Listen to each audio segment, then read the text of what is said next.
I've had this crush on my coworker for a few months now, and it's really not good. We only see each other in passing, and he's only talked to me once about something work-related. Even though we don't talk, we do look at each other sometimes, so we notice each other's existence. He's very outgoing and friendly with other people on my team. He's also very attractive. I enjoy being around him, but I'm way too nervous to talk to him. Honestly, I basically just admire him from afar. I'm not interested in a relationship with anyone right now, partially because I need therapy to heal from past relationships first. So I'm definitely not trying to be together with him. I just like him. This wouldn't be so bad, except it's become unhealthy for me. Whenever he's around, I get so overwhelmed that it's difficult to concentrate on my work. Sometimes I have to walk away and take deep breaths to calm down. I just get so nervous and preoccupied with my thoughts. I realize this sounds ridiculous, it is. I also can't stop thinking about him.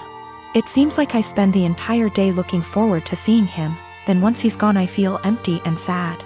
I recognize this is really unhealthy and potentially creepy. I work with some good friends and I genuinely enjoy their company. I also like my job a lot, so it's not that work is boring without him. I'm actually a very talkative and happy person with everyone else. I really want to get over these feelings because they're useless and only hurting me. To be honest, this isn't the first coworker I've felt this way about.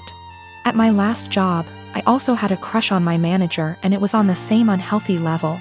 So I feel like becoming fixated on people is a reoccurring problem, and I really would like to know how I can change this pattern. My apartment complex didn't do traditional trick or treating on Halloween. Residents were advised to set out pre-packaged individual candy bags on their patios /front door areas if they wanted to participate, but the traditional knock-on-door, physically hand strangers candy was not permitted. So, Halloween comes and the kids are all dressed up and each building has a scheduled time where the kids go door to door. I ended up having to work late, so my neighbor offered to walk my kids around with hers at our building's scheduled time. About 45 minutes later my kids came home with a small bucket of candy. 6 little goodie bags each from individual apartments that participated. Everything was fine. And my kids didn't say anything weird had happened. They were just excited to eat candy once they got home. The next day I took my kids to the park directly across from our apartment complex. My neighbor was there with her kids as well.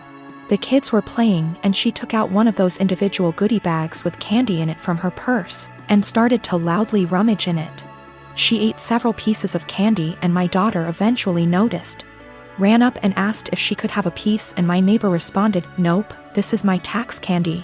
Remember that this was my reward for taking you trick or treating last night." I was a little weirded out by that statement and asked what she meant. She said that since she is the one who had to take the kids out, she took 5 bags from each of my kids as a tax. Her son then chimes in and said, "You only took 2 bags from us." She responded with, "But I'm your mom. I was doing OP a favor so they get a higher candy tax." I was thinking about how to respond when I noticed that she was holding a Starburst candy and decided to just smile and nod and go back to watching my kids.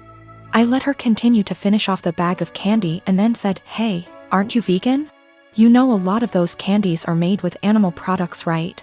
I explained what gelatin was and how a lot of those candies are made with it. She was horrified, Googles it, and then told her kids that they were leaving. She said something about how she was going to be sick and stormed off. Now she's giving me dirty looks every time we see her and won't let her kids play if she shows up at the park and we are there.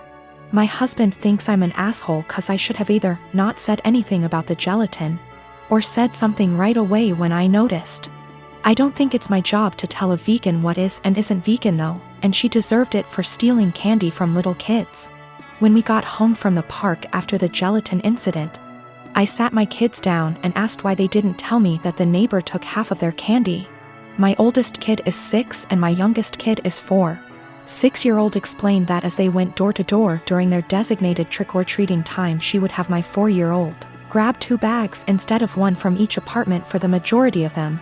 She explained it to my kids that they were grabbing extra bags for her to be handed over at the end as taxation. So either freaking way she was directly taking candy from my kids or taking candy from other kids through mine. As for the authenticity of her vegan sim, I may have exaggerated when I said super vegan when I first posted this. She claims to be vegan and is very in people's faces about the benefits, etc. It's 100% about the health side. She brags about veganism curing cancer, diabetes, even some mental health issues. I have never once heard her talk about the benefits for animals. She also sells herbal tea products, customized gym clothing, etc. So she totes a pretty big vegan lifestyle. If that makes sense. Now for the gelatin. She knows what gelatin is, she knows what it's made out of, she knows that there are obvious things that she can't eat. But she had no idea that a lot of candy specifically had gelatin apparently. When I told her that they had gelatin in it, she knew what gelatin was but Googled the candies to see if I was correct.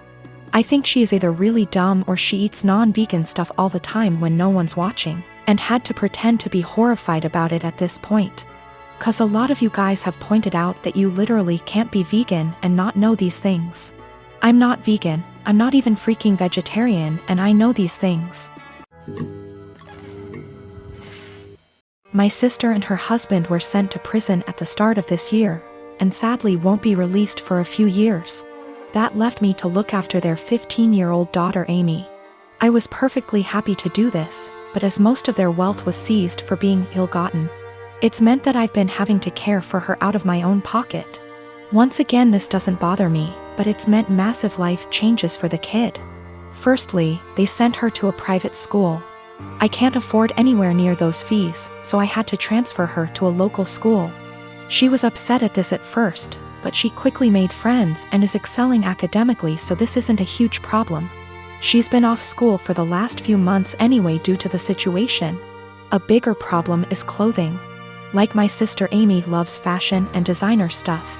She's still got a lot of stuff that her parents got her, but she's always on the lookout for new clothes. Unfortunately, I can't afford anywhere near the sort of stuff she likes. And I also have 2 children of my own whose clothing I have to pay for. I have told my sister this, but she insists I should make allowances because her daughter is going through a tough time. Amy also really doesn't get along with my daughter Hannah, who is 11. She bullies her, calls her stupid and ugly, tells her none of her friends really like her, etc.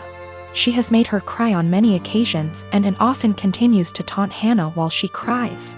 Yesterday I caught Amy trying to buy a dress costing over $1,000 with my card. I was fuming and had a long conversation with her. She cried and sobbed that she just wanted one nice thing. My sister called from the prison, and Amy cried over the phone that she hates here and I treat her unfairly.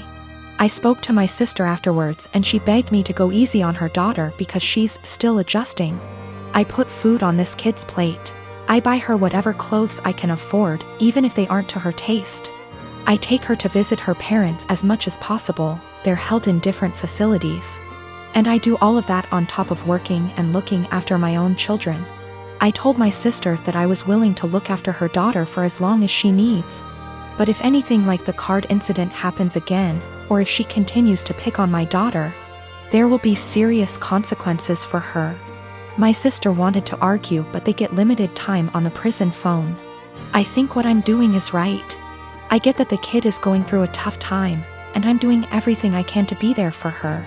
But I can't just tolerate bad behavior or bullying, and I can't afford to pay for her expensive clothing. The fact that she's struggling to deal with what happened to her parents doesn't change that. I'm what the deaf, nonverbal audio, classify as hard-hearing, HH. Because I can communicate with hearing person without resorting sign languages or notes. I met my boyfriend, Alan, who is deaf about a year ago. I was the only person he could communicate at work with ASL, even though I only could sign basic words. Later, he began to teach me in more advanced ASL and we found out we have so much in common in TV, movies, books, tastes with similar goals and desires in life that we became best friends that evolved into a romantic relationship. We're going strong 9 months now and we're compatible in every area. It's the best and healthiest relationship I ever had and I'm always excited and giddy to see him at work or when we wake up together. He feels the same and we're talking moving each other as soon his lease is up in 3 months from now. 2 months ago, we decided to meet each other parents which all are hearing. He's their only deaf son. Alan met mine and it went fabulous. Then we met his parents, Irma and Paul.